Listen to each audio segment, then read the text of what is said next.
देखो सारा विश्व रे डिजिटल माने वर्ल्ड आगे चलची सब जिनस इंटरनेट माध्यम रे सोशल मीडिया माध्यम रे प्रिंट मीडिया पहुंचे आगुरी सोशल मीडिया पहुंचे एवं यही माध्यम रे वेब चैनल आज जो हिम्मत लाइव है से निश्चित रूपे सत्य ର ବାର୍ତ୍ତା ଲୋକଙ୍କ ପାଖରେ ପହଞ୍ଚେଇବ। ଯୋଉଭଳି ଓଡ଼ିଶାରେ ଆମର ଜଗନ୍ନାଥ ସଂସ୍କୃତି ଯୋଉଭଳି ଭାବେ ଆଜି ପବିତ୍ର ଦିନରୁ ଏଟା ଆରମ୍ଭ କରାଗଲା ଆ ମାଧ୍ୟମରେ ଓଡ଼ିଆ ଅସ୍ମିତା ବିକାଶର ବାର୍ତ୍ତା ଲୋକଙ୍କ ପାଖରେ ପହଞ୍ଚିବ ଏ ପ୍ରକାର ଉଦ୍ଦେଶ୍ୟ ରଖି ଏଟା ଆରମ୍ଭ କରା। ଆମେ ସମସ୍ତେ ସତ୍ୟ ନିଷ୍ଠ ହେଇକି ସତ୍ୟର ଖବର ସମାଜ ପାଇଁ ରାଷ୍ଟ୍ର ପାଇଁ ହିତକର ଏବଂ ସମାଜର ଶେଷ ବର୍ଗରେ ଥିବା ଲୋକଙ୍କର ହିତରେ ଆମ କାମ ବା କେମିତି ଆସୁ ସାମ୍ବାଦିକତା ଆସୁ ଇଏ ହିଁ ବାର୍ତ୍ତା ରହିବ। हिम्मत पेपर कागज काटते से आज लाइव रे जोड़ी हेले आसिकरी मु निश्चित भाव में महाप्रभु पे प्रार्थना करी जेते मीडिया आसवे जेते गणतंत्र सुदृढ़ हम कहीं आमर गणतंत्र आमर समाज पूरा मीडिया ऊपर ठिया तो मीडिया जिते स्वच्छ हम निरपेक्ष हम निर्भीक हम आ जिते कंपिटिशन भर निश्चित सत कथा समाज को आसो। समाज गढ़ा मीडिया भूमिका बहुत बड़ मायना रखे। समाज गढ़ा मीडिया रे हाथ बहुत ऊपर अच्छे तेणु आम केते दूर आम को ठीक रकम नहीं पार आग को आम केमती निर्भीक आ निरपेक्षता रक्षा करा तुम उपर निर्भर करे। तेणु मु भावुची बोधे निहाती पक्षे आज दिन में जो हिम्मत लाइव निश्चिंत यही दिगरे भल काम कर वार्ता रखी तुम्हें सचेत हुओ निर्भीक हुओ भल सतक न्यूज़टा सामना को आण समाज रे तुम चैनल जो लाइव ये आदृत हो घर घरे। हिम्मत पेपर एवं हिम्मत लाइव जो ये लोकार्पण करागला आ बहुत खुशी लगिला। आ महाप्रभु कृपा सदाबले परिवार उपर थाऊ आगामी दिन में सत्य धर्म जयर ये पेपर आगे चलू एवं सत्य सदाबले प्रकाश करू। और हिम्मत जो ना आपण देइचंदी महाप्रभु सेमती हिम्मत शक्ति आपण मानक दियंतु सत कथा प्रकाश करने महाप्रभु शक्ति दियंतु। आ महाप्रभु श्री चरण मोर प्रार्थना रहिबो आगामी दिन में केमती चैनल रो पेपर उत्तर उत्तर उन्नति हम ये परिवार केमती आगू को जीव ये महाप्रभु श्री जगन्नाथ पाखे मोर प्रार्थना। निश्चिंत पाखे एक बहुत भल लगिला जे ओडिया अस्मिता जोटा आमर प्रथम आम ओडिशार सम्मान सेटा को ही पेपर माने आगू को नौची। आ मत जी खुशी लगे समस्त पेपर बाबद कहते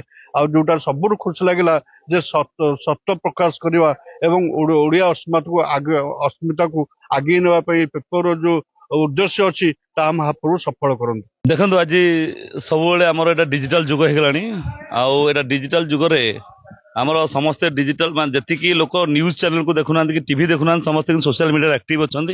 यूथ रु आरंभ कर वृद्ध वृद्धा बयस पर्यटन परिणत बयस समस्ते सोशल मीडिया एक्टिव। तेणु आमर ये हिम्मत पेपर चलता आम जो लाइव लॉन्च कर तार उद्देश्य है आम अधिक रु अधिक लोक पाखे हिम्मत वार्ता पहुंचे पारू। हिम्मत लाइव जरिया लोक समस्या जोटा रियलिटी अच्छी जोटा ग्राउंड रियलिटी आम लोक पाखे पहुंचेबू। आ परिवार पर मोर जो हिम्मत परिवार जो अच्छा आम ऑल ओवर ओडिशा रे काम कर प्रिंट मीडिया रे काम करते बर्तमान डिजिटल मीडिया को पाद देले गोटे संदेश रमती से प्रिंट मीडिया एक्टिव काम करते बहुत गुड़े तथ्य को आम प्रिंट मीडिया माध्यम लोकलोचन आनी पार जोटा कि आमको डिजिटल मीडिया हेल्प कर आम प्रति छोट रु छोट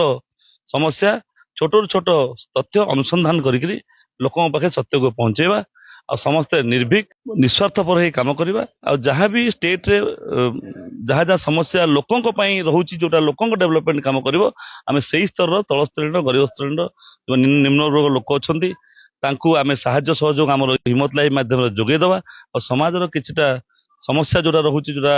ताको आम समाधान कर जगह आम जो साहाय्य करा जोटा आम पदक्षेप रहा हिम्मत लाइव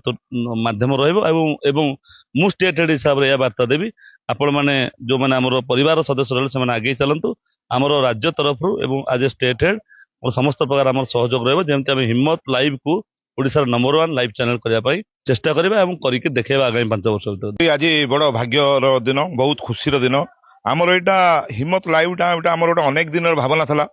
जगन्नाथ जगतर नाथ जगन्नाथ कालियार अपार करुणारू आज ता संभव होती से बहुत खुशी। पाखे थिबा भाई मोर राकेश कुमार दास से तांको स्टेट हेड कराई जेहेतु देखंतु आमे हिम्मत रु प्रथम रु पेपर रे आमे काम करि आसु पेपर रो काम होला आमे गोटे न्यूज़ पठेला बेलू सेटा लोकलोचन को आसला बेलू जहाँ भी गोटे दिन समय लगुला ता पूर्व कौन होता कौन से चैनल रे सेटा बाजी पारुला लोकों पाखे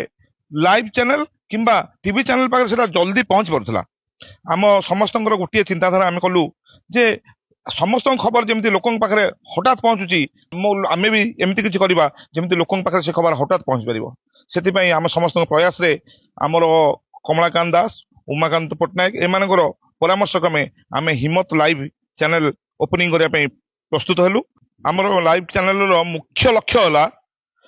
ଯେମିତି ଗ୍ରାମାଞ୍ଚଳ ଗ୍ରାସ ରୁଟ୍ରୁ ଆରମ୍ଭ କରିକି ଗ୍ରାମାଞ୍ଚଳର ଅତି ନିକଟ ମଫସଲରୁ ଡାଇରେକ୍ଟ ଆପଣଙ୍କର ବିଧାନସଭା ପାର୍ଲାମେଣ୍ଟ ପର୍ଯ୍ୟନ୍ତ କେମିତି ଗରିବ ଲୋକର ସ୍ୱର ପହଞ୍ଚି ପାରିବ, ତାହା ହିଁ ହେଲା ଆମର ମୁଖ୍ୟ ଲକ୍ଷ୍ୟ।